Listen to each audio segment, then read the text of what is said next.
નમસ્કાર મિત્રો, ખેડૂત મિત્રો. આપણે આજે તમને 18-18ની બેગ બતાવવાની છે, તો તમે જોઈ શકો છો.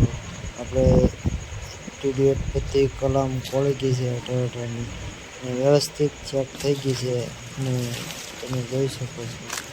જો મિત્રો, આપણે થર્ડ પાર્ટ કમ્પ્લીટ છે, વ્યવસ્થિત થર્ડ ડાળું અને કમ્પ્લીટ 6 થી 7 ફૂટ 8 અને 8 ફૂટ પણ મળી જશે તમને મિત્રો.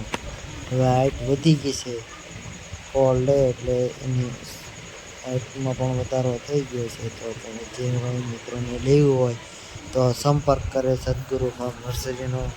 નીચે કોન્ટેક્ટ નંબર આપેલો તો છે, તમે જોઈ શકો છો. આપણે જેને જે ગમે તે કલમ લઈ શકે છે, જોઈ શકો છો. આમાં જો અત્યારે બધી કલમમાં ખાતર નાખી દીધું છે, અને કમ્પ્લીટ ફળ પણ પડવા મળી છે. એટલા માટે